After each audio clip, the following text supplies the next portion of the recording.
Hello and welcome. It's episode 7 of the Chronicles with us, the Red Devil Chronicle. I'm Andy. My name's Nick. And this week, who needs new signings when you can get Phil Jones on a new deal? We might be quiet in the market, but we're not going to be quiet about it. Schneiderlin, Ramos and Schweinsteiger coming up next in the United Chat.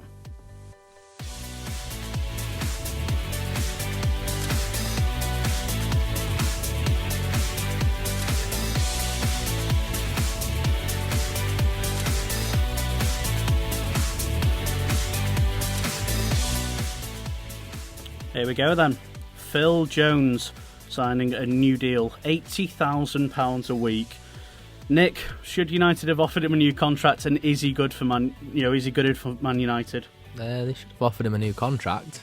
Yeah, but I don't think, in the sense that Phil Jones thinks he's the future of United, along with Chris Smalling. I see him as a squad player.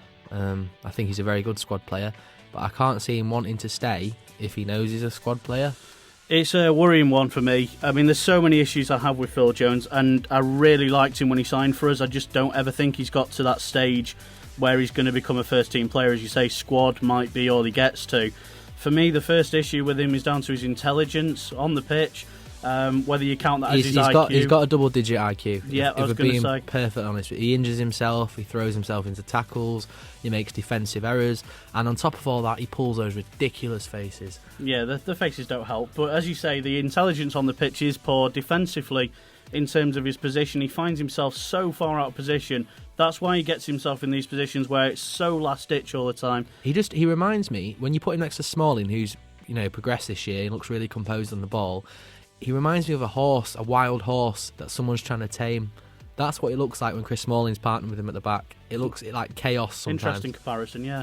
I mean, for me, it's just a case of when he is on the ball, sometimes he looks really good on it, sometimes his second touch is a car crash. And sometimes it's like he's walking over hot coal. It's strange, it really is. Let us know your thoughts, please, at WeFollowUnited on Twitter, on Phil Jones.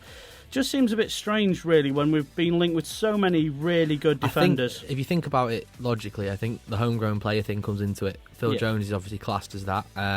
He isn't that bad a player. He's a good player, but he's a squad. At the end of the day, I see him as a squad player. He is a good player. We'll talk about Ramos later in the show and Otamendi still. Like, they are far superior footballers, and if we get one of them, then he's got to imagine he's going to fall down the pecking order. Yeah, I mean, he plays the right way. He's, his heart's on his sleeve. I like that aspect of him. But when at the end of a training session it looks like the end of a war film, and they're potentially renaming the physio room the Phil Jones Suite, I think you've got to question, what is he doing? It's just some of the things he does. Like, if you remember that Liverpool game at Anfield, I think we were 1-0 up at that point, and he just sort of threw himself into one of the Liverpool players. And it looked, from the first view, it looked like a sending off, like a direct red. And it would have changed the game completely if that would have gone against us. Absolutely. Now, Chris Smalling, of course, took time to develop at United, and now he's looking more and more like, the sort of player that we saw glimpses of. Now, at 23, Jones has still got a couple of years on Smalling. Does he have time to grow into the player that Sir Alex Ferguson saw? I don't think United have time, if we're being honest. We've lacked silverware for a few years now. It'll get to the point where our rivals start taking the mick. We need silverware for the upcoming season. We have to win something. That's an essential thing for United. We can't go too long without it. So, in my eyes, no. Okay. Phil Jones, then, nothing more than a squad player in our eyes, but understandable, offering the contract in terms of the homegrown rules. That Duncan Edwards comparison, though. It's incredible, isn't it? Let's talk about a player we could miss out on if we don't get a move on. That's Morgan Schneiderlin from Southampton. Now, reports still suggesting that we haven't made an official bid as yet. This is recorded on the Thursday night, of course, so things could change. But he's rumoured to prefer a United move over Arsenal. Yet Arsenal are the bookies' favourites to get him. What's going to happen with Schneiderlin? Are Arsenal the favourites to sign him based off the fact that he's French? Possibly. I don't understand why they're favourite. No one actually knows anything about Morgan's actually preferences. It should technically just be a 50-50 choice, if we're being honest. It should be. I mean, we're both in the Champions League, so you can't split that side of things. You read some reports, I'm getting sick of reading reports now, that say he wants to move to London. Some saying that he prefers Manchester United. It's difficult to know where he's going to go with this. All I'd say is, though, we're not getting a move on with these transfers. Arsenal he should be will the most get in crucial player. He should be the number one target, ahead of everyone else, ahead of Ramos, ahead of Otamendi, ahead of Lacazette, if we're linked with him, all these players that we've been linked with, he should be number one target. He's a perfect player for me. For United, absolutely superb. He's better in a number of areas. It's the value as well, 25 million. Yeah, I've no issue with that. I think he's severely overlooked. I think he's undervalued by a few United fans out there. But as I was just mentioning there, in some areas, I think he's better in terms of his stats when you look at it than Michael Carrick. That's saying a lot, and I don't think currently he's at the level where he'd be as good as Carrick. Yeah, I wouldn't base it off stats, but I know where you're coming from. He's a lot younger than Carrick. He'll only get better. I think he's 25. He's very Premier League experienced already.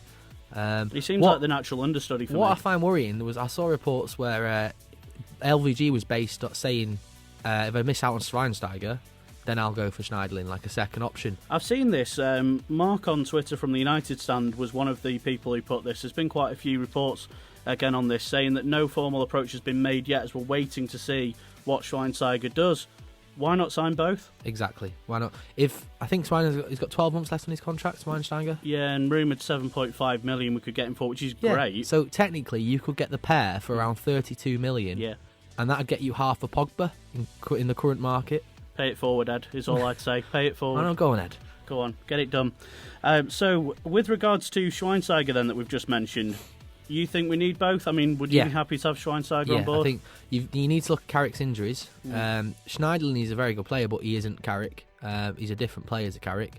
And I just think when Carrick's not going to be able to play every single game next year, we're going to have more games. He's 35 in July, I think. So he's getting maybe 34, sorry. So he's getting on a bit. I just think a midfield of Schneiderlin, Schweinsteiger and Herrera. It's a good one. The only concern for me, Nick, and obviously these people will know more than we do and more than United fans out there will know. Yeah. German journalists, right? I've been reading up a couple of articles suggesting his legs have gone. Now, for me, why are Bayern Munich willing to let go such a star player at such a low premium? Are alarm bells not ringing? For the price, you've got to take the risk, Andy, if we're being honest. It's quoted 7.5 million. Oh, it's a bargain. I'm just wondering why. He's not even 31 yet. Maybe his legs have gone, but maybe he doesn't buy into Pep's philosophy, which is totally different to Jupp Heynckes. Jupp Heynckes was based all around direct football, whereas Pep's is a lot less direct. Probably has a basis on it. Possibly, and he's got the experience, like World Cup winner, obviously Bayern Munich superstar for a number of years. Yeah, he's very well experienced. Sergio Ramos, another one that we're obviously linked with, again very experienced, Champions League winner, World Cup winner again. Are these the sort of players that we need, or are these just short-term fixes for you? I think they're both. I think we need them, and I think they are short-term. I think we've got a very young team, but you need to think of LVG. He wants to win something. He wants to go out on a high. He's not doing this for United. He's doing this for the LVG. United fans might not like to hear that, but we've said before, we say it again, if Pep becomes available next summer, no matter what LVG wins next season, I would get rid, because we need long term. Yeah, so we can't criticise because we're both looking out for number one. The fans are looking out for long term United. LVG's looking out for himself. It's logical thought, If we go out and win, obviously I'm not saying we're going to do it, but if we go out and win the treble next year, and Pep Guardiola became available, we said it last week, we would get rid. Yeah, no, true enough. I mean, with regards to Ramos, Schweinsteiger, etc., then can they be part of a bigger plan? I mean, obviously we're saying that they possibly Ramos are short term. Yeah, I think at 29, still relatively young for a centre back. Rio, his legs didn't really go to. He's about 34, so he was still quite a solid defender till he was 32, 33. So Ramos, look, we'll talk about this later on in the show, but you need to think realistic. We're going to lose De Gea. We need to get the best possible deal for Man United, not the best possible deal for De Gea or, Real Madrid. This has to suit United. And if they don't want to lose Ramos, and this is the first time in a number of years, we could potentially take a player off them that they don't want to lose. Definitely. The Madrid fans are not happy about this. It'd be good to give him a bit of bite back, to be honest. I'd like to see it. Well, we talked about this last week. I'm glad we're playing hardball with him. Yeah, I think we should be playing harder ball, to be honest with you. I still don't think we're playing hard enough. No. But I think with these sort of players we're discussing, I think they could add something. With that experience, they could possibly pass it on to the talent of young crop coming through. I've seen, especially on the various social platforms, I've seen a lot of negativity towards Sergio Ramos. The man has won everything there is to win in football. You are not a bad defender if you won the World Cup, the Euros, the Champions League, La Liga. you're not a bad player. This is an argument I understand, but I don't necessarily take as read. It's just stupid. You know, if there's a chance we can sign him, he will vastly improve our team. You've got to look at him as an individual, though. The players at United weren't playing in that squad that won the World Cup.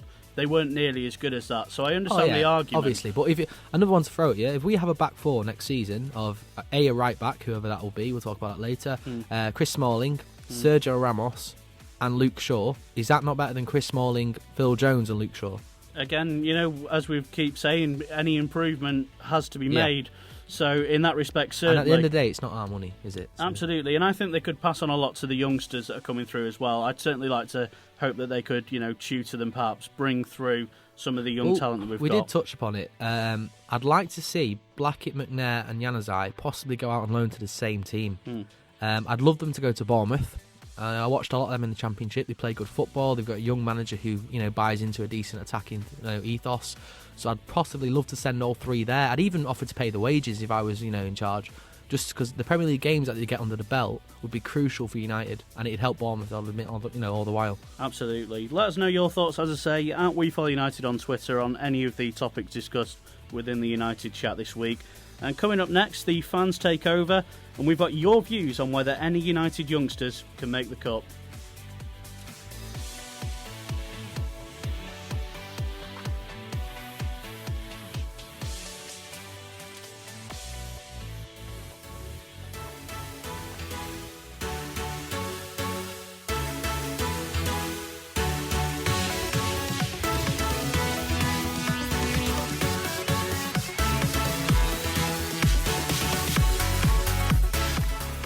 With United looking to spend in the region of £150 million, and with plenty of talent already in the squad, of course, this week we saw concerns from some fans that the club are losing their identity in, you know, stopping bringing through academy talent. So we talked to Twitter and we asked you which of the current youth players, either in the academy or on the fringes of the first team, which, if any, would you start for the first team? Now, this was part of our fan takeover, so we'll get some of the fans' thoughts first of all, and then we'll throw it to myself and Nick. Nick, just give us an idea of some of the fans there. What have they had to say? Well, I think it's Serious Ones. I think that's how you pronounce it. I'm not entirely sure. He's mentioned Pearson, Yanko. I think Yanko's recently gone to Celtic, so I'm not entirely sure about that. Obviously, Januzaj, Pereira, Wilson, and Paddy McNair. So I think he's basically saying we're not really giving him a chance yet. Yeah, fair enough. We've got another one here at True Fan Man United. Pereira would be the young gun to introduce for him. He said to give him 5 or 6 games, not just 20 minutes, and always at Old Trafford, and not versus a sort of top 4 or 5 teams, to let him grow and develop first. It's an interesting point. I think with Pereira this season, you need to basically look at maybe starting him, in the home games against the lesser teams. Yeah, I like that idea. It's a good comment. Thanks very much for getting in touch with that one. Yeah, and now we've got LVG's wonky nose. Obviously, the likes of Wilson and Pereira again. Plays like Yanko. A lot of love for Yanko, even though he's left us now, I think. It's not been confirmed yet. He's on the verge of going, isn't he? But Ben it'd be a Pearson's shame. an interesting one. Yeah. I've watched a lot of him for the under-21s. He looks quite a handy player. He does. Has he been given a new contract? I think he has. He was certainly due to sign one. I think he was one of them, wasn't he? Yeah, absolutely. He was one of the youth players that was offered one. I know that much. And then he's mentioned LVG's wonky nose. Has mentioned Fosu Mensah as well. I think that's a young striker we have. I've not seen a lot of this kid, but I've heard quite a few people. I know Tim Jones got in touch with me about him as well. Yeah, I can't comment. Couldn't possibly comment, but he seems to be getting a lot of attention from some of our fans there. At Daemid_MUFC says Pereira again, McNair, Shaw, Wilson, Lingard, Reece, James and Adnan Januzaj. There's a lot of players being mentioned here. It's a make or break season for Jesse Lingard in my eyes. He's not as young as some of the others that you mentioned on that list. He started the first game of last season, went off injured and went out on loan. Successful loans, don't get me wrong. I thought it went well. I mean, some people I've spoken to on Twitter this week thought his loan at Derby wasn't all that successful. From what I saw of him, he played very well. Yeah, I thought he looked decent. Is he ready yet? I don't think he is. He deserves a chance. He deserves a chance, and I was making the point this week. Against Swansea, he started, of course, first game of last season. Yep. He was clearly in LVG's plans. The injuries obviously... Apparently LVG rates him really highly. And I can't blame him. I've seen a lot of talent within Lingard. Obviously scored the goal in the Euros. Yeah, three-year contract in January, I think he signed. Yeah, absolutely. So, extension. So, I mean, we've got some of the fans' thoughts there, and thanks very much for getting in touch, Nick. I mean, in terms of the next generation... Do you personally see any of those players breaking through into the first team? I stand by what I've said over the last couple of weeks. I think Januzaj is still our hottest prospect. I think he's had a poor season really, but he's got all the ability. I think he's played in the wrong position. I've said this before. I'll say it again. He isn't a winger. We're catering for him by putting him on the wing. He's not quick enough to be a winger. He's very technically gifted. He's very skillful. He needs to be played behind the striker. I think that's what the sort of position he needs to. He'd flourish. But in our current team, he's not going to get ahead of that. Okay. I mean, players like Januzaj, Pereira, Lingard, they're perhaps some of the more obvious names that you could throw in there. Let's focus for a moment on some of the ones that have been mentioned, obviously, that we've seen.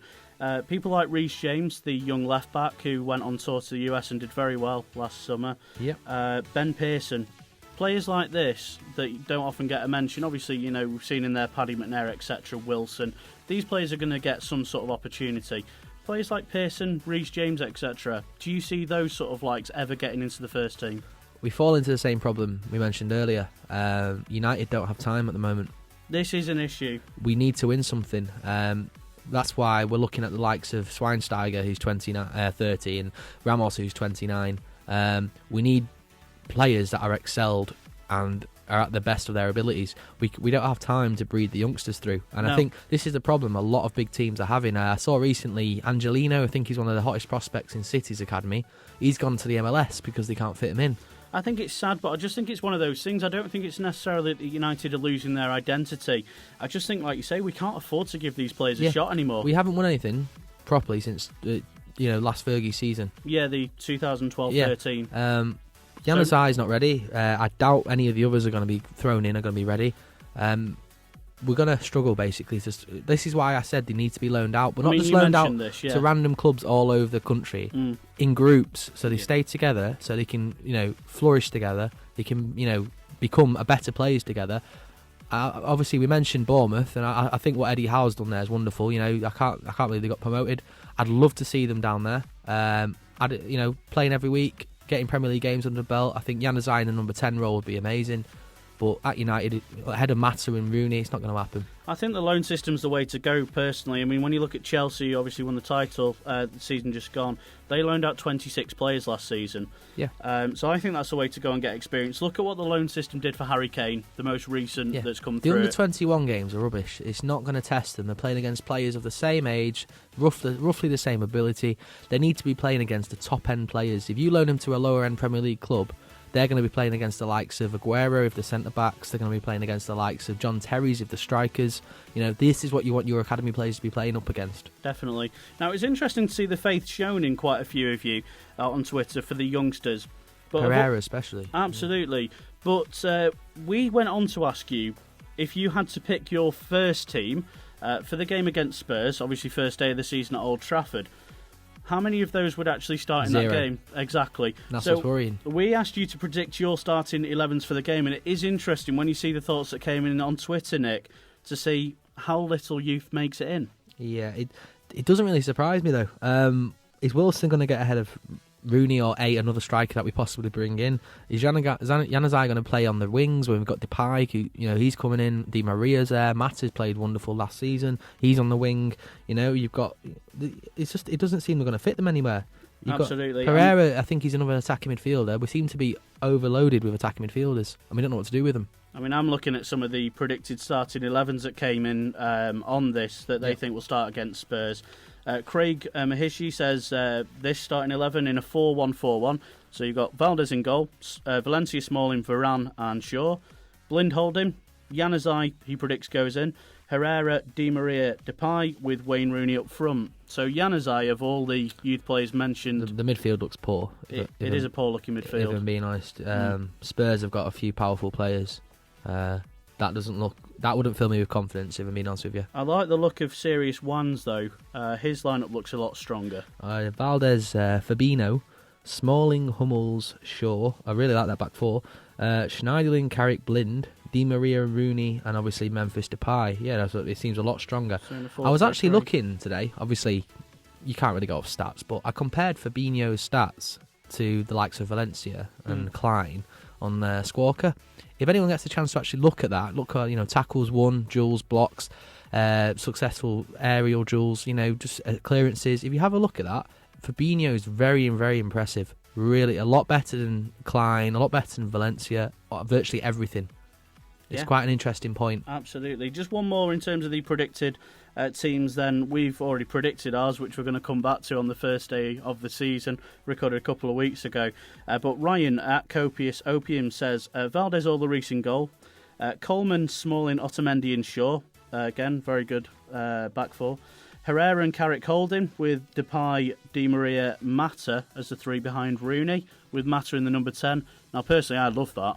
Yeah, I think that's not going to happen. That'd preferably be my favourite one. They've kept a lot of the same gel from last season, but they've just improved it with a few of the the weak links like Otamendi's filled in. I think what's good about these predicted squads that we've seen on Twitter is no one's going overboard on the signings. We're not just seeing fans go Galactico, sign 7 or 8 players, throw them in first day. So I like that. I still think we need about 7 players though, if 4 or 5 leave.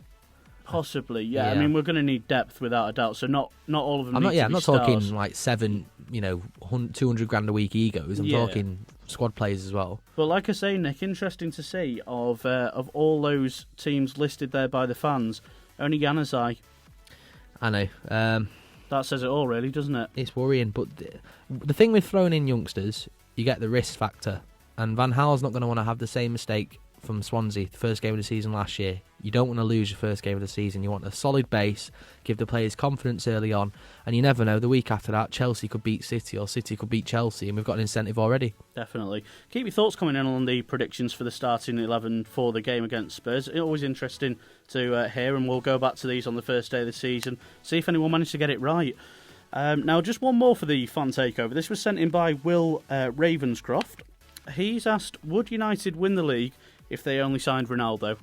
No. For me, in a word, no. A firm no. I think we'd guarantee Champions League football, but one superstar player does not guarantee the rest of the team. He'd score us a vast amount of goals, don't get me wrong, and we'd be very comfortable in the league, but no, you won't win the league with just one player. Not at all. There's so many pitfalls and there's so many weak links in United's current team. You can't just solve that by having a star man up front. No, he can't do it on his own. Yeah, we've created less chances than QPR. Ronaldo's not going to score. You've got to give him something to feed on, firstly, exactly. which he's not going to get the ball at the centre spot and just run the entire pitch and score, is he? Carrick goes missing from the squad, injured or not available to play. We completely lose defensive shape. This is why Schneiderlin should be the number 1 target. Definitely. And at the back as well, if we lose De Gea... We lose Smalling. At the moment, to be fair, if we keep De Gea, we can't guarantee he's going to pull us out the mire as much as he did last season anyway. So, for me, Will, in a word from me and Nick, no, United would not win the league if they only signed Ronaldo. But that's an interesting question on Twitter. Let us know if you agree with us on that, and if you don't, let us know why. Interested to hear. Now, that's our thoughts. Thanks, as always, for all the fans that got involved with that. We do appreciate you getting in touch with the show. Keep any topics coming in on Twitter at WeFollowUnited. You can also ask us any questions you want using the hashtag AskRDC. We're happy to answer absolutely anything, within reason, of course. Next up, we're going to speak to Dodgy Dave. He's on the line. We're going to chat to him about some of Arsenal's transfers.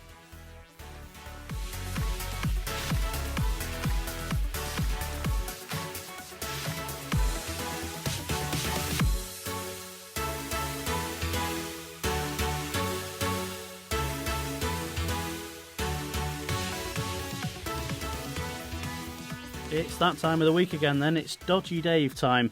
Just to explain to those of you that might be new to listening to the show, Dodgy Dave is basically a representation of the sort of standard Glory supporters. It's those sort of fans that switch teams' allegiance every week. It's those sort of fans that are the mercenaries of the game. But they're always good for a one-line or two. So, Dave, I think that pretty much gives you free roam, even though you're going to pretend that you're not now. We know you are, but it gives you free roam. So, Dave, hello. Hello, a bit of a character assassination there. Nice way to start. Well, what I was doing is I was just clearing the air for you, so now it makes you seem... We still love you, Dave. We're doing it as though it's a bit of a joke. It seems that way now. So you've pretty much got free licence to say what you want and pretend that you're not really like that.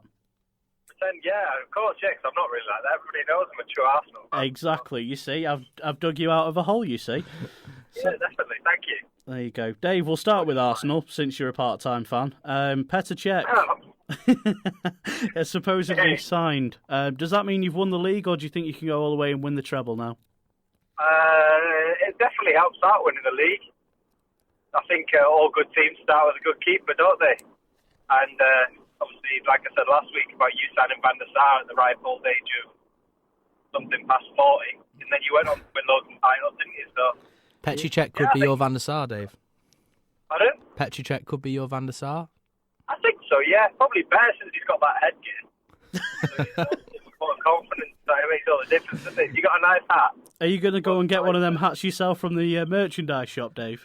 I'm on my way to play five-a-side now, and I've picked one up in town on the way, so shin pads and crash helmet, yeah. Brilliant. Have you got number 1 Dave on it? Dodgy Dave, yeah. Number 1 Dodgy Dave. Number 13, yeah. Is there any other business that Arsenal need to complete, Dave? What do you mean, like signings? Yeah. Yeah, definitely. Probably need, I'd say, defender, midfielder, and a striker. Well, Koscielny's actually been linked with Real Madrid now. How would you feel about that? Not great. I know how much you love Koscielny. I know he's my favourite player. He's like you and Lee Casamol. He's my Casamol. But yeah, no. To be fair, I'd seen this picture pop up on BBC Sport earlier, and I couldn't find out what story it was all about. But I knew it was obviously some sort of rumour. Helps when you can read. That's if. Oh yeah, good one. If Ramos goes to you, I suppose he'll be going in there, or they'll try to get him anyway. But have you got any names in particular on your mind through the spine of the squad, the defender, midfielder, and attacker you'd want? Defender? No, not really. There's not really that many good defenders that are out there, to be honest. I don't think. This is an issue I've got, yeah. Yeah, maybe we'll take Thiago Silva. Probably pick him. You'd take him, would you? I think anyone would have Thiago Silva, Dave. I think we'd have him. Maybe Johnny Evans. He's class, isn't he? Yeah, you can have him. Yeah, you can have him for free. Yeah, we'll give you money we'll for pay him. you money, yeah. Midfielders, I'd say Khedira, but he wants a lot of money. And he's already signed for Juventus, Dave. Has he? Yeah. Oh, well, I don't think that's going to happen then, is it? Right, so anyway, Dave, they've got, obviously, United and Arsenal are competing for a player at the moment, Morgan Schneiderlin. Do you want him? Yeah, definitely. We tried to get him last year, didn't we? And then Tottenham tried to get him, and everyone tried to get him. Do you think they'll win the tug-of-war with United over his signature? Yeah, I mean, look at the players recently. Danny Welbeck, where's he wanted to play? Yeah, exactly, yeah. On Arsenal's bench. Yeah, exactly. Well, we'll ignore obviously Van Persie and everyone else leaving Arsenal, but yeah, I think Danny Welbeck knew Arsenal's the place to be. Yeah, to be honest, he's got it figured out. Schneiderlin's good, but what about Wanyama? I mean, that beast in the midfield would be pretty good. It's a strange one. No one's actually thought about Wanyama. I like Wanyama, but I don't think he's got I just think he's a bit clumsy. That's all. Wanyama, Tom Cleverley, did you say? No, Wanyama, Dave. What Where's he about getting Tom Cleverley from? I hope he's not drinking and driving. Sorry, I'm not drinking and driving, but I nearly just ran over a bike. Oh dear. Right, well, Arsenal then are signing Schneiderlin according to Dave, which could well be true, actually. It might be the first thing you've said that you might get right, Dave. Jackson Martinez as well. Okay, interesting. Striker will have it. You know, apparently he's signed for Atletico. Yep, I was going to say, yeah, he's another one that's already signed another contract. I'm sure Wenger can convince him. Yeah, you keep hijacking these players that have gone elsewhere, though, mate. Good on you. Yeah, well, it's like Football Manager. I just create a new player, take over their team, and sell them to me. That's the way it works, isn't it? Brilliant. Dave, let's finish off then. Have you got a story of the week for us? Story of the week. Friday night, got a little bit out of hand. Big night, ended up in the casino, because it's the only place that serves us beer. Past about 4 o'clock. Yeah, won a cool, decent profit, little £20 profit. Spent it on the taxi home.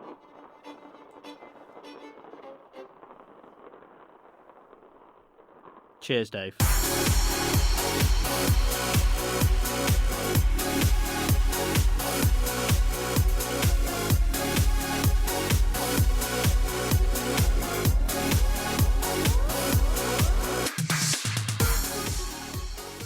Well, the game show music might have gone, but this is still the shootout. Just for those new to the show, just to explain quickly what it's all about. 30 seconds per question is what we're going to get now. 4 questions is what we're going to get. I've counted it this week, Joe, just so you don't mess that up. Thanks very much for that. Yeah, producer Joe is involved. He's going to be asking the tough questions on topics around United. As I say, Nick and I have 30 seconds to answer. We then have to shut up. We'll throw it out to the floor, have a general discussion around it. So, Joe, as we say, 4 questions, and we've got one for you to fire back. That's, of course, making it 5. Yeah, no maths this week. Can't be a shootout without 5. I was waiting for it. I'm getting that in early. You missed it out last week, and I thought I was sad about it. Nearly got away without using it, so that's got to be in there. So, Joe, I believe the first question you have is for Nick. Well, you've done all the work for me today. You've not even asked how we are, so that's nice of you. I know you're all right. I've seen you. I've spoken to you. Right. He doesn't look all right, but he's all right. I've even brought you some new music, and you're not appreciating it. This is much better. I'm a big fan of the new music. Well done. How are you? I'm all right. How are you guys? You all right? Yeah, the show getting going there. Splendid. Yeah, no, enjoying the show. We're getting there. That's good. Well, Nick, your first question is all about the transfers. That's the only thing we can talk about, really, unless you want to touch on the women's football. So, the window officially opens on Wednesday, and United currently only have announced one signing. Who would you be signing? Who would you be looking to sign for the rest of the transfer window? I said before, say it again. Schneiderlin is my number 1 target. Then I'd look at Otamendi. Hugo Lloris, obviously, with De Gea leaving. I would sign Ramos. I think we need to get the best deal for the club and not just for De Gea and Real Madrid. If we can get one of their star players, I'd take him. I've said it before, every week. Higuain would be my number 1 striker target, even though his president's ruled him out at like 72 million, which is ridiculous. And finally, then on a bit of experience, I'd get Schweinsteiger in the middle of the park to help Carrick out. Right, it's a good list. It's a good list. You've come well prepared for this week. I'm always prepared. I noticed Nathaniel Klein made the pre-show notes. I know. Where's he gone? I just wanted to mention this, right? He wanted Champions League football. United were obviously in for him, and he's turned us down to go to the mighty Liverpool.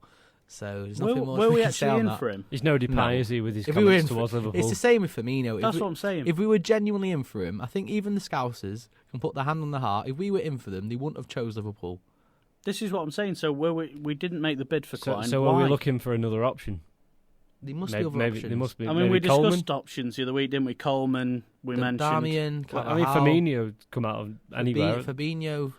I like I said to you, and I've said before, I was really impressed with his stats. Obviously, you can't base an entire. I mean, that wasn't opinion one of our options a couple of weeks ago. He's kind of sprung up out of nowhere. The Firmino one, going on him or Firmino, as I've said before, being completely honest, and I think if a lot of fans are being honest here, about a month, 2 months ago, how many of you had even heard of Firmino? That's what I mean. But are we signing players? And all the Liverpool players are saying he's going to be better than Depay. He's next Suarez, and oh god, I've heard all ridiculous, sorts. Isn't it? Absolutely crazy. Is he not? Are we not better off with the options we've got then? If we're looking for. Oh, if we get the players I've just listed, I tell you what, that'd be some summer. I wouldn't be. No, I'm talking about our options for right back. Seeing as Klein's gone missing. If we're just looking at right back, there's plenty of other decent players out there. Van Gaal will have his scouts across Europe. He'll know what right back he wants, and he obviously didn't want Klein. I'm just not sure why.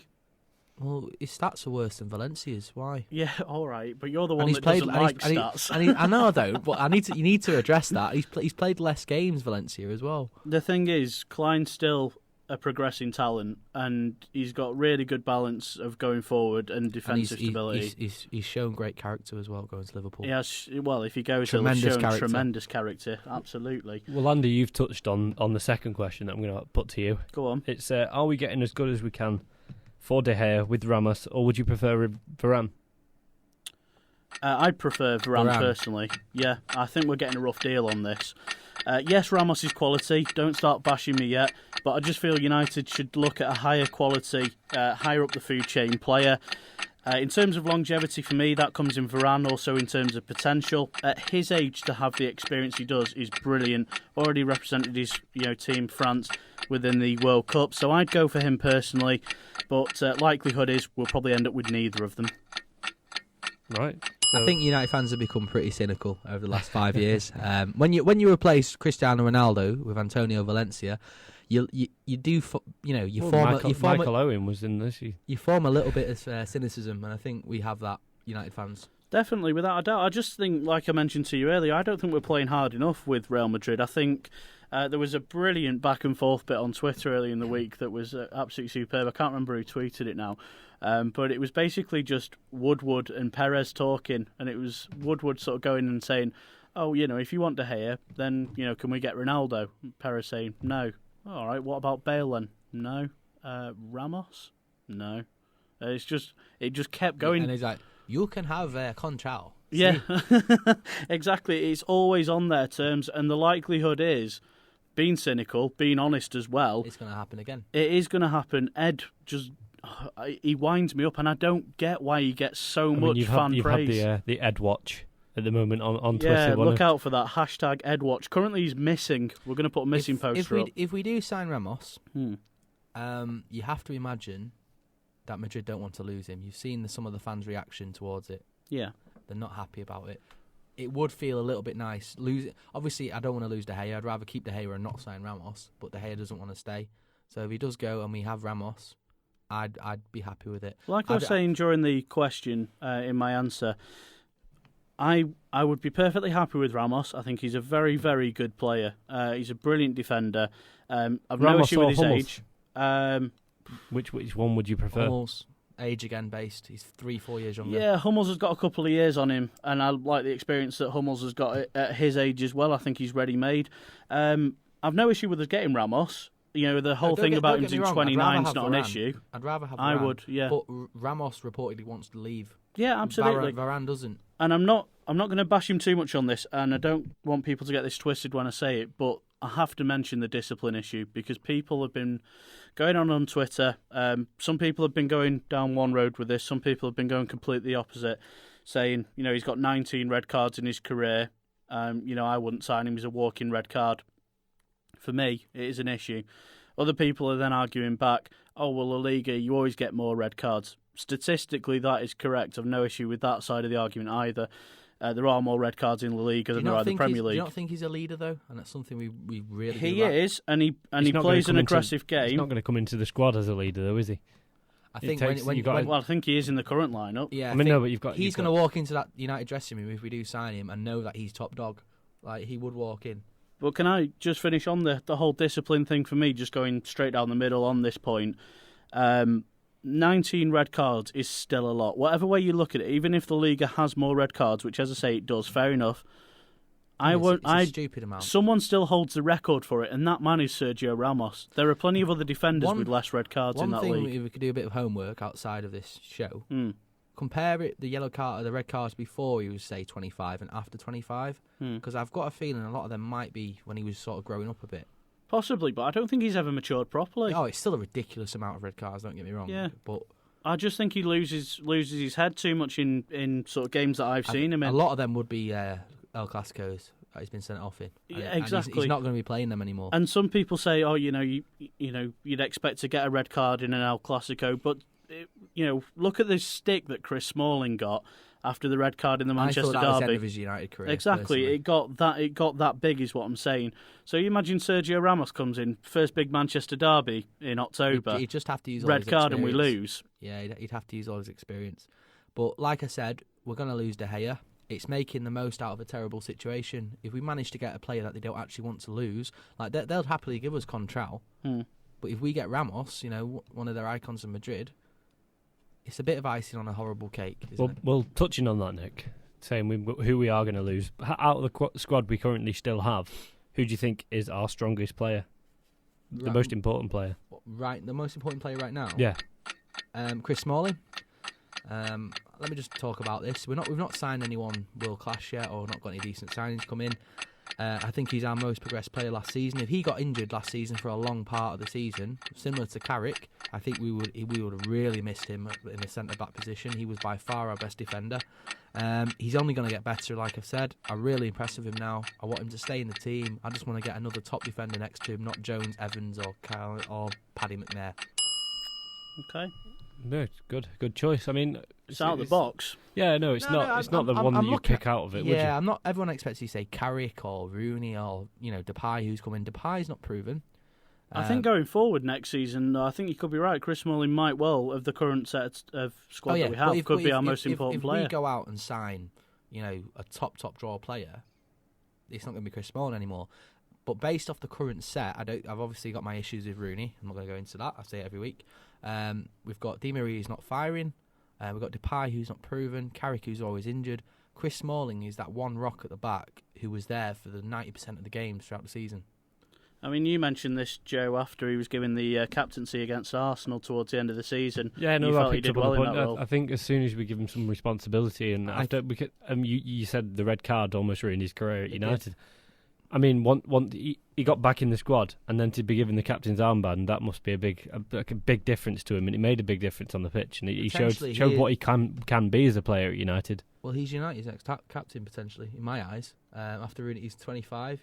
After Rooney goes, he's growing into it well. I can see why you say it. At the moment, he probably is going to be our most important player. You can't rely on Carrick anymore.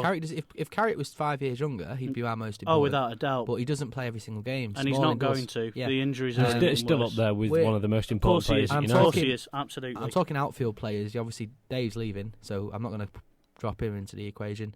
So out of our current set right now, it would be Chris Smalling. Understandable. Yeah, completely get where you're coming from on that one. Right, so Andy, next and the last question for you guys is, what do you think United and LVG's biggest challenge is next season?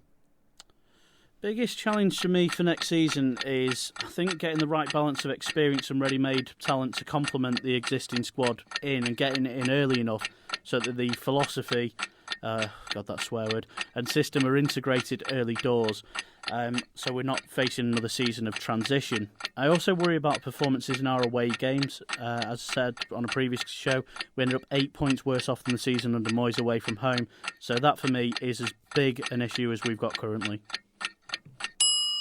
Interesting choices and interesting challenges you've found within us. Yeah, I just think, I've got a slightly different one.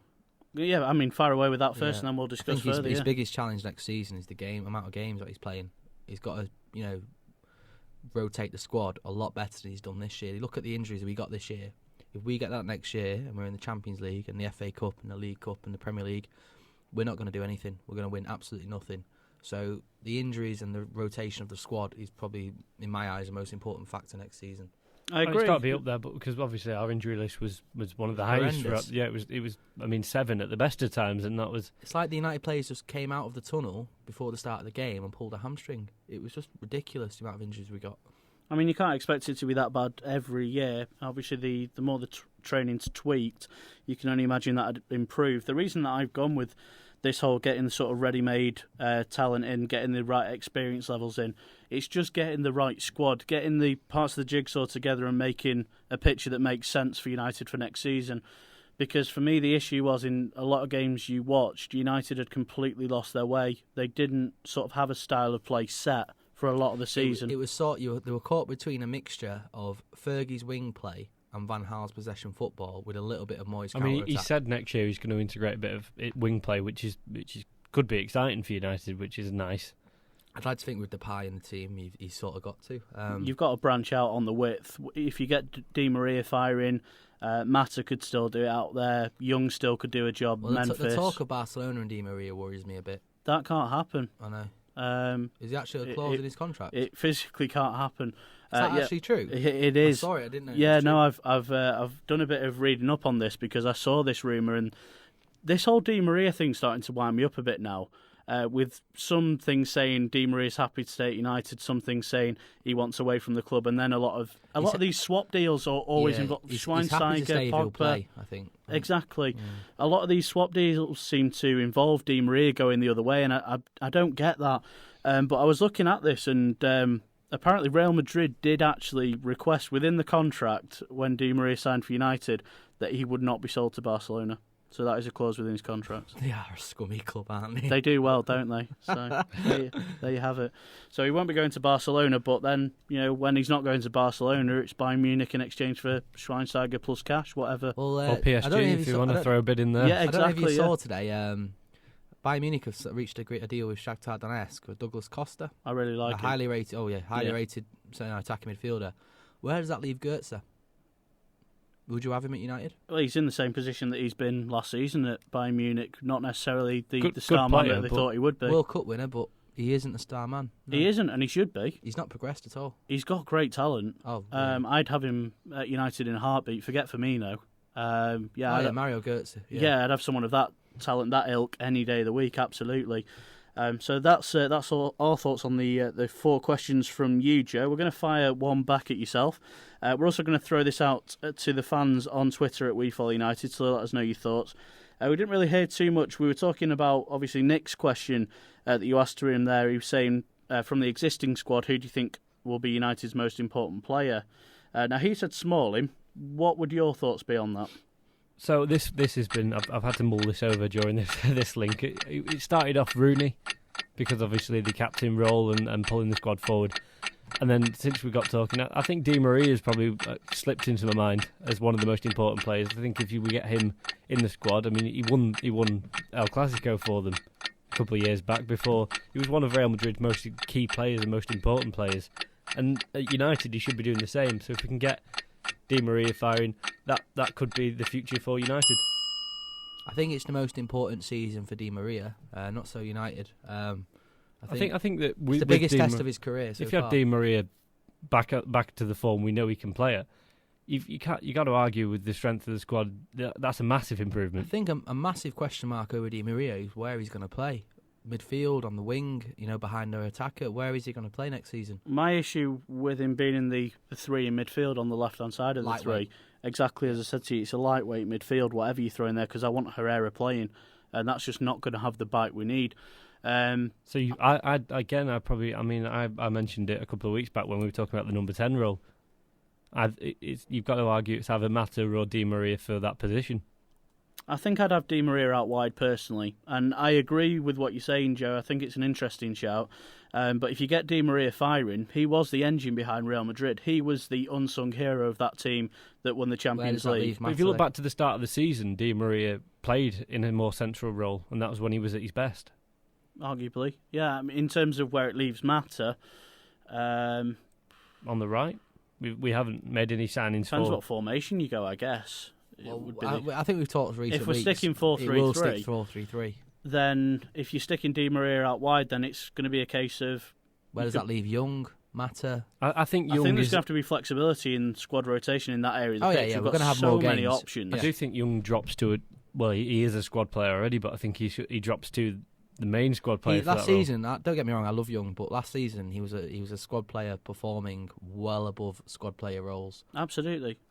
I mean, you could argue with Memphis coming to a new division, only being young still and unproven, raw talent.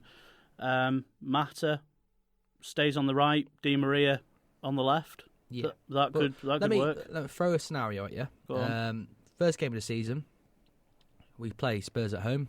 Everyone's going to be geared up for it. It gets to the 65th minute, 0-0, ridiculously poor performance like usual. United fans starting to get on the back of the players. Memphis Depay comes off the bench, scores the winner, puts in a fantastic half-an-hour shift. They take off Mata, for example, or Di Maria.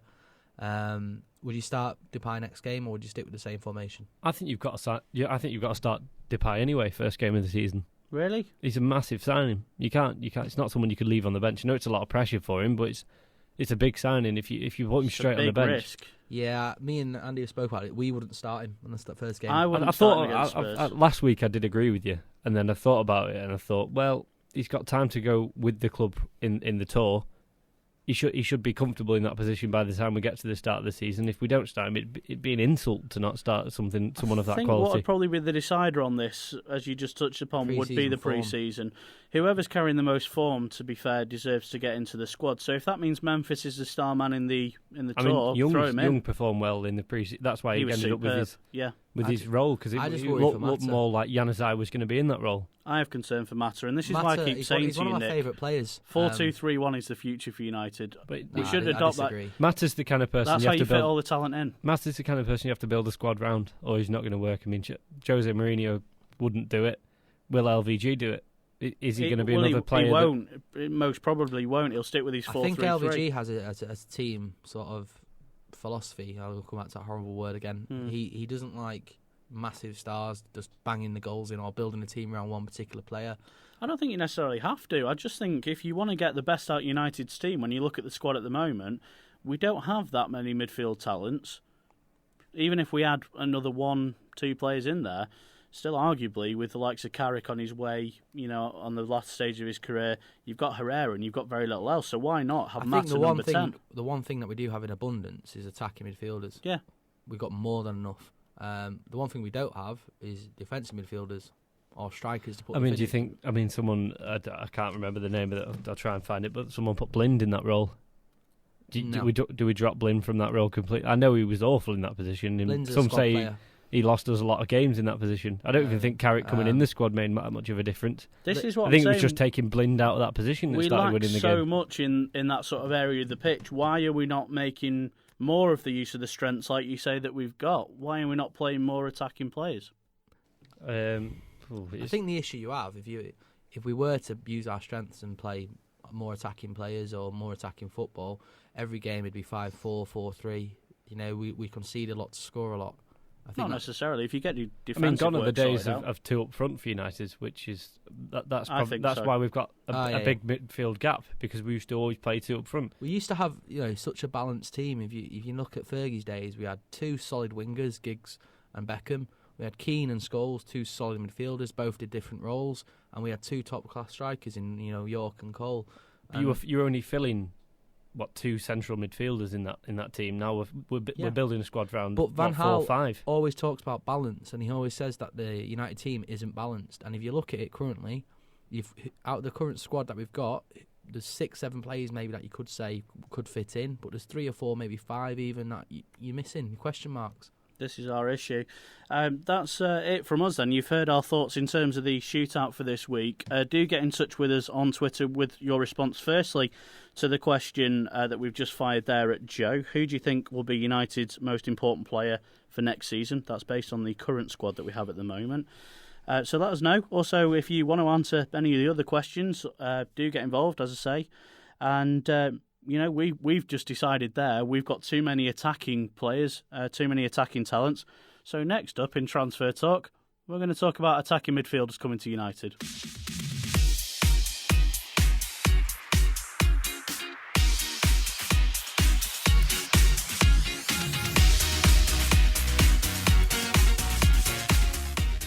Here we go then, it's that time again, it's dedicated Transfer Talk. And as we just mentioned there, more attacking midfielders being linked with United. Nick, Arda Turan supposedly is coming to United for 30 million. What do you reckon to that one? Ridiculous. Incredible, isn't it? I don't understand why we're linked with him. We have Rooney, Mata, arguably Di Maria, Depay, Herrera, who could possibly play there, Januzaj, Fellaini. We do not need another attacking midfielder. I think it's crazy. I couldn't understand it when we were linked with Firmino. Well. Yeah, it just doesn't make sense. I like him. Don't get me wrong. He's a good player. These reports all stem from some obviously Twitter again, and apparently his friend or something said on the radio station that he'd agreed a 35 million euro deal with United. Yeah. I don't know whether they've thrown it out there, but it sounds a little crap to me, if I'm being honest. For us, we don't need another attacking midfielder, and it ends at that, regardless of how good you are. Unless you're top draw, you're talking the Bale Ronaldos of the world. Unless it's someone like them, we are not buying them. Unless you're going to change the team dynamics completely, and you're going to get a player who's going to get you 40, 50, 60 goals a year. Arda Turan is a good player, but he's not going to get you 40 goals a year. He'll get you between 8 and 12 goals and maybe 8 and 12 assists. Definitely. So attacking midfielders are not on the list of what we want. Definitely Certainly not. Something that is on the list of things we do want, though, is a new striker. Now, I've been reading up on this because things have gone very quiet on this again after Higuain's £72 million. Crazy Napoli president. Absolutely. And Lacazette supposedly going to PSG. A lot of these rumours are dying out. Something that came up today was Carlos Bacca, of course, the Sevilla player. Now, Sevilla have come out and quoted that so far, I believe there have been no concrete bids made for the player. What they're saying is, though, the only way Carlos Bacca leaves the club is if the clubs activate the release clause. Activate the release clause, which is €35 million. Yep. Do you think that that's worthwhile us paying €35 million for someone like Bacca? No, I don't think he'd drastically improve what we currently have. I think he's a good player. But he's too old. He's 28. 3-4 years ago, if he was doing what he's doing now, you would have took a chance with him. But at 28, no real sell-on value. He's not particularly prolific. I think he's one in 3 possibly or something more, like that. He's more so than Benzema is, for example. And probably about the same sort of price tag on his head again. So, I mean, out of what we're currently reading, Nick, I mean, have you changed your opinion on who you'd want up front for us? There's not a lot of options out there. It's difficult, isn't it? There's plenty of top goalies if we lose Dave. I don't think that's going to be the end of the world.